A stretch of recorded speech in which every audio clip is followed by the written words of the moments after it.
Hoje mais uma oração que fará você seguir com paz no coração.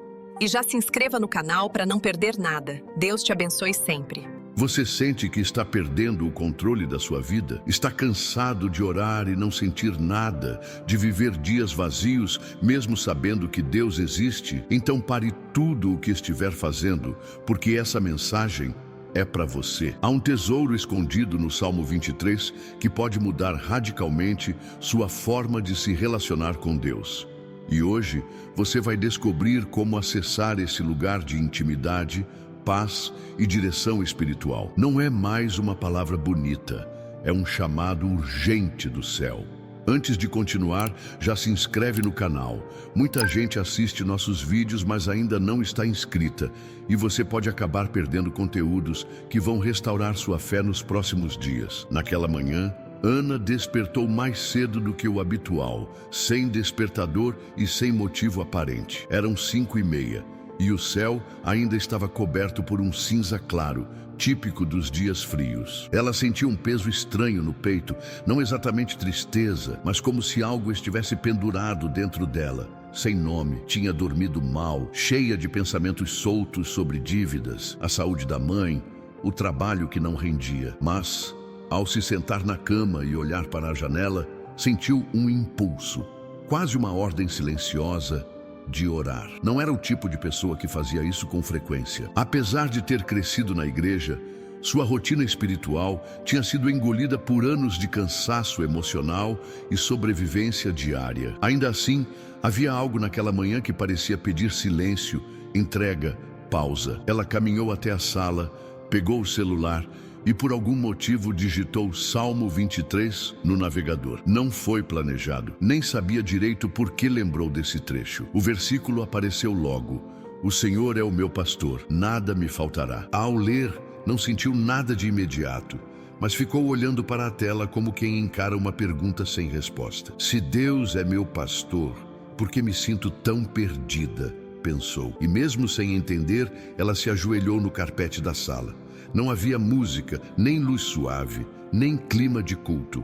Era só ela, os joelhos duros no chão e um coração cheio de dúvidas. Começou a orar com palavras soltas, baixinho, sem formalidade. Foi como conversar com alguém que ela não via há anos, mas ainda lembrava como se falava. E naquele instante simples, algo dentro dela começou a abrir devagar. Ana não sabia ao certo o que estava dizendo. As palavras saíam entrecortadas, às vezes engasgadas, mas havia sinceridade em cada frase. Ela não pedia nada específico, apenas dizia o que sentia, como se colocasse os pedaços da sua mente confusa nas mãos de alguém que ainda acreditava que ouvia. E foi nessa entrega improvisada que uma lembrança veio. Sua avó, sentada numa cadeira antiga, orando pelo neto doente, sempre repetindo: "Nada me faltará." Na época, Ana achava aquilo bonito, mas distante. Agora, ajoelhada e cansada, aquela mesma frase ganhava peso. O "nada me faltará" já não soava como promessa de riqueza ou sucesso, mas como um abrigo, como se dissesse: mesmo no caos, você está cuidada. Pela primeira vez em muito tempo, ela acreditou um pouco nisso. Foi então que o ambiente ao redor começou a mudar de forma sutil, não fisicamente, mas em como ela o percebia. A ansiedade que antes unia por dentro parecia desacelerar. Não havia visões, vozes ou manifestações estranhas, apenas uma sensação muito clara de que não estava sozinha. Ana abriu os olhos e percebeu que o silêncio da sala tinha se tornado mais denso, quase acolhedor. Ela chorou, não de tristeza, mas como quem se desfaz de uma armadura sem perceber que estava usando uma. O tempo parecia ter parado. Ela continuava ali, ajoelhada, e tudo ainda era igual do lado de fora. Contas a pagar, incertezas, desafios, mas dentro dela algo tinha deslocado. Era como se, ao reconhecer a presença de Deus, ela finalmente conseguisse respirar sem o peso de sustentar tudo sozinha. Com o rosto ainda molhado pelas lágrimas, Ana começou a repetir em voz baixa: "O Senhor é o meu pastor, o Senhor é o meu pastor." Não era um mantra, nem tentativa de autoajuda. Era quase como quem tenta fixar uma verdade dentro de si. A cada repetição, ela se sentia mais leve, como se aquelas palavras estivessem arrancando lentamente as camadas de medo que haviam se acumulado nos últimos meses. Ela lembrou de conversas antigas sobre fé, sobre confiar mesmo sem ver. E ali, naquela manhã sem roteiro, começou a entender que confiar não era sentir certeza, era continuar mesmo quando tudo dentro de si queria parar. E foi isso que fez. Continuou ali, ajoelhada, entregando cada preocupação como quem entrega pacotes pesados um por um. Ana começou a falar de coisas que nem sabia que ainda a afetavam. A raiva que guardava do pai ausente, a culpa por não conseguir ajudar mais a mãe, o medo constante de falhar em tudo. Era como se o Espírito Santo a conduzisse de dentro, mostrando os cantos mais escondidos do seu coração. E mesmo sem ouvir nenhuma voz, sentia como se Deus estivesse ali, ouvindo tudo com atenção, não julgando, mas acolhendo. Havia uma estranha mistura de dor e paz, como se aquele momento estivesse limpando feridas antigas. Pela primeira vez em muito tempo, ela não tentou parecer forte, e não precisava, porque ali, naquela entrega, ela entendeu que ser fraca diante de Deus não era fraqueza, era confiança. O tempo passou sem que Ana percebesse. O sol já começava a entrar pela fresta da janela quando ela se levantou do chão com calma, como se tivesse acabado de atravessar algo invisível. Seus joelhos doíam um pouco e o rosto ainda estava úmido, mas havia um silêncio dentro dela que não sentia há muito tempo. Sentou-se no sofá, abraçando os próprios joelhos e ficou olhando para o nada, em paz. Não sabia explicar o que tinha acontecido, nem se aquilo era apenas emocional, psicológico, espiritual ou tudo junto. Mas havia um sentimento muito claro de que Deus tinha estado ali.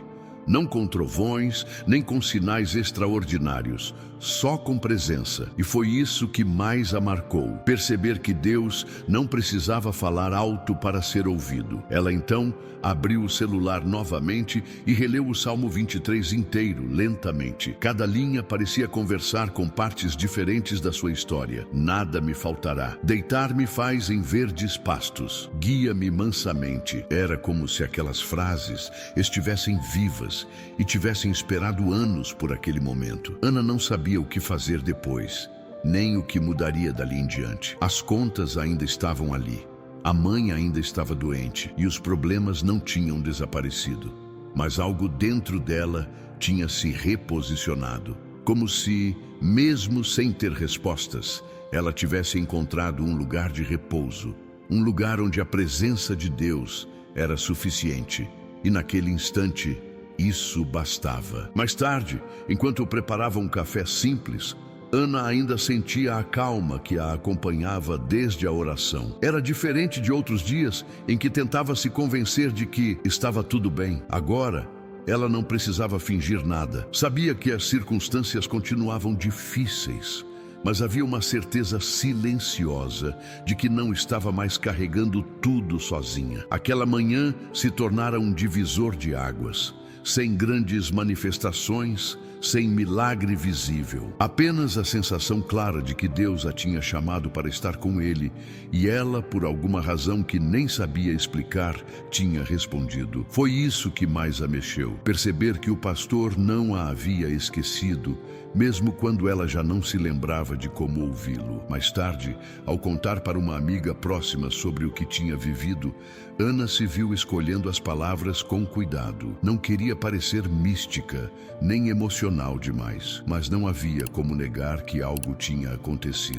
Sua amiga ouviu com atenção, em silêncio, e no fim apenas disse: "Eu entendo, já senti isso também." E ali, Ana percebeu que talvez muitos vivessem experiências como essa, mas guardassem para si. Talvez por medo do que os outros pensariam, ou por achar que não era forte o suficiente para contar. Mas ela sabia o que tinha vivido, e por mais que não soubesse dar nome àquilo, sabia que jamais esqueceria. Porque naquele dia comum, sem aviso, Deus a chamou para perto, e ela a atende. Naquela noite, Ana foi dormir cedo, o corpo ainda cansado, mas a mente serena. Antes de se deitar, voltou a ler o Salmo 23 mais uma vez. Fez isso em silêncio, com a luz do abajur acesa e uma sensação estranha de reverência. Algo dentro dela dizia que aquele texto não era mais apenas um salmo decorado, era um lembrete de que Deus fala sim, mesmo quando a gente acha que Ele está em silêncio. Enquanto lia,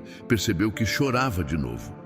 Não era tristeza, era como se estivesse se despedindo de uma parte antiga de si mesma. Uma parte que vivia tentando controlar tudo, lutar sozinha, fingir que dava conta.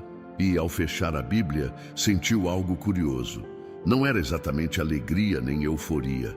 Era uma consciência profunda de que algo tinha mudado. Ela apagou a luz, deitou-se e fechou os olhos. O quarto estava escuro, completamente quieto. Mas então, por um breve instante, algo aconteceu. Um calor suave tomou conta de seu peito, seguido por um arrepio na nuca. Não era medo, era como se alguém estivesse ali, presente, observando. Ela abriu os olhos devagar, olhou para o teto e não viu nada. Nenhuma visão, nenhum som. Só aquele silêncio carregado de presença. O coração acelerou por alguns segundos.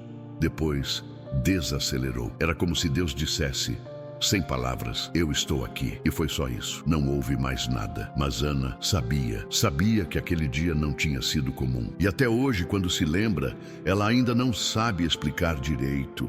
Só sabe que foi real. Tão real quanto o ar que respira. Você sente que tem vivido longe da presença real de Deus? O que mais te impede de se aproximar com intimidade?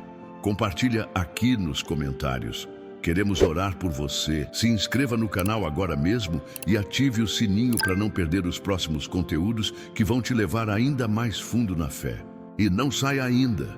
O próximo vídeo que vai aparecer aí na tela será sobre a história de Marcos. Como ele confiou na provisão de Deus, e isso vai te revelar algo oculto no Salmo 23 que você nunca percebeu. Fica com Deus e até a próxima.